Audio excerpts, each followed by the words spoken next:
freak schools, weirdos, and welcome back to my channel. It is Nikki the Horror Nerd here, giving you guys yet again another review on American Horror Story 1984 episode 2. Now I just got done watching this episode and wowzers, it is so far a really good season. I actually really enjoy the season. Some people have said it's really boring, it's starting off slow.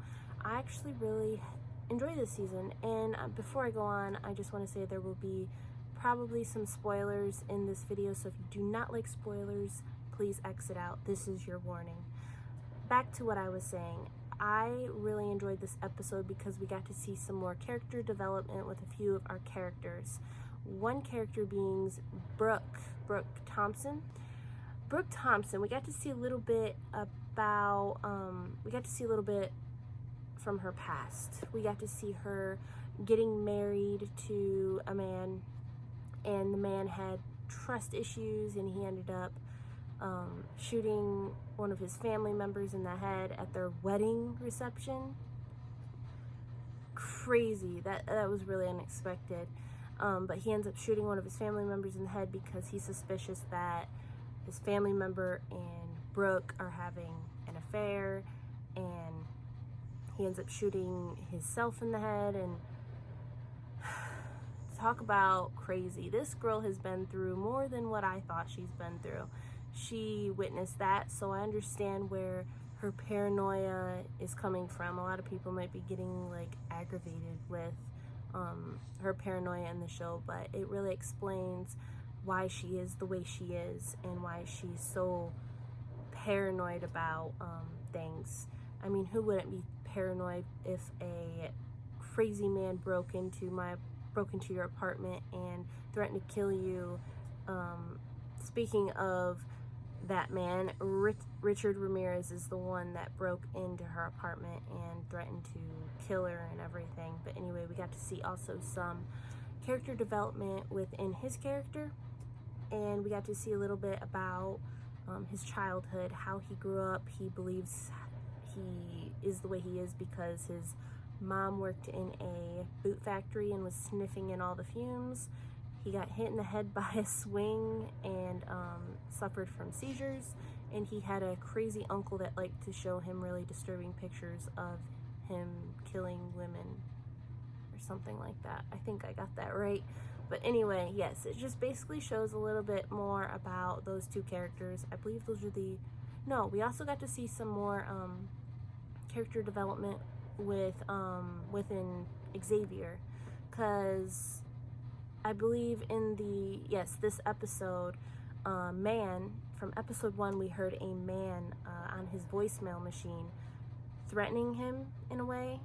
That's the vibes I was getting anyway, but like giving off a very threatening tone toward him in the voice messaging machine. And we actually got to see the man that did that in episode 2. And it turns out to be like a pimp in a way.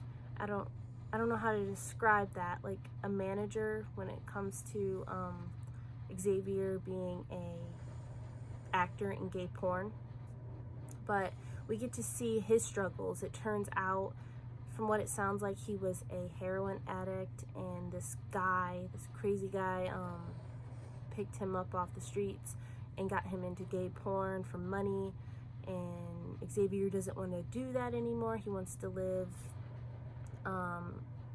more of an honest life, and he wants to basically do things a lot differently. He wants to be an actual actor. He don't want to be in a porn actor anymore. So we got to see some character development with that. We've seen some more with, what is her name? Shoot, I thought I had all their names memorized. The character that Leslie Grossman plays, her character, we got to see a little bit more from her. She's coming off as really confusing. Like, I can't tell if she's the bad guy or if she's a good guy in it.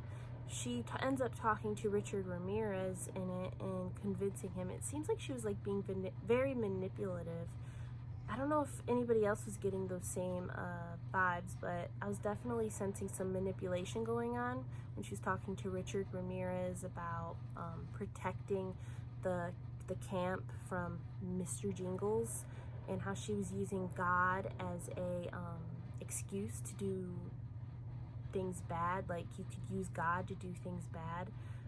I don't know. I'm getting very mixed vibes with her. I don't know. I feel like there's something up with her, definitely. I just, the way how she's so calm when it comes to the ghost that is haunting not haunting, I don't want to say haunting, but the ghost that is lurking around. He's the guy that they hit in the van on their way to the camp. I don't know if they've said his name yet. He's just the random guy, the hitchhiker that they ended up hitting in the van, and they took him in. It turns out he's a ghost because Richard Ramirez ends up stabbing him repeatedly, and he ends up like coming back to life. But anyway, there's just something up with her character though, Leslie Grossman's character. I'm not quite sure yet. I have a feeling we're gonna find out very soon though. We also got to see the man that Xavier was, the guy that was pimping out Xavier for gay porn. We got to see him end. He actually ended up dying not too long into it. He didn't last too long in the episode. Mr. Jingles got to him. Being a peeping Tom and looking into the men's shower room and everything, I thought that was kind of humorous, the way he went out. It was perfect. It was like, I don't know, I was kind of rooting for Mr. Jingles I was kind of really happy that he ended up killing that dude, but there's something up. I feel like we're about to get a really cool, interesting twist within the show. Is like the setting of the show all going to be based off of one night at this camp? It seems that way to me. I don't know. So far every trailer that we get to see for the next episode, it's still set at that same very like night. Is it just going to be this one night at camp? Like, I'm not quite sure. But so far, I'm really enjoying the show. I'm happy we're getting to see more about these characters so we can actually, know more about them. Because there have been few seasons where they just throw these characters in and there's just not enough given to us to actually like fall in love with the characters. We don't know enough about them, so we end up not really caring when they do end up getting killed off or something. So it's really cool that we're actually getting to see some insight on their characters, is basically what I want to say. I'm sorry if this video is all over the place. It is super late where I'm at right now, and I just wanted to get this video out of the way because it's going on a few days since the episode came out. I'm starting this video very late because I do work throughout the week, and I do work on Wednesday when the show comes out, but I'm definitely going to try to get this review up for American Horror Story as soon as the weekend starts. I also have a trivia going on my Facebook group page. It is called the Dedicated Horror Fanatics. Dedicated Horror Fanatics. I will put a picture right here for you guys, so if you guys want to like join that, you can.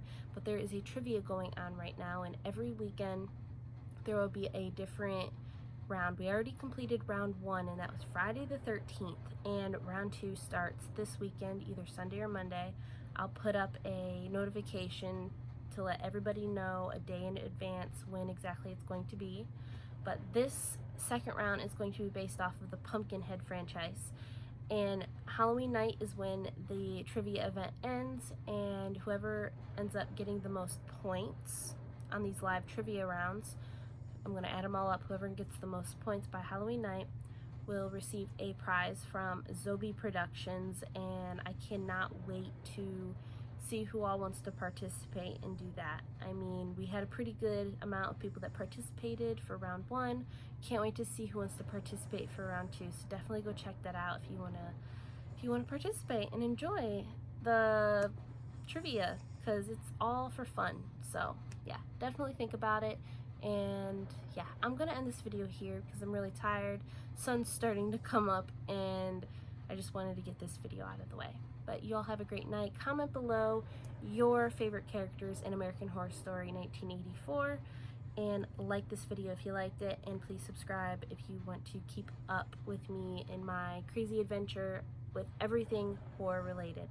I do reviews, I do reactions, I do unboxings, I plan on doing next year a convention tour where I go around different places and I go to all these cool conventions, horror conventions, Days of the Dead. I really want to go to that convention. I've been wanting to go for a very long time, but next year I'm going to start that, and I'm going to be vlogging my whole experience with everything. But yes, I'm going to end this video. I should have ended it a few minutes ago. You'll have a great night. I'll see y'all in my next video. Later, ghouls.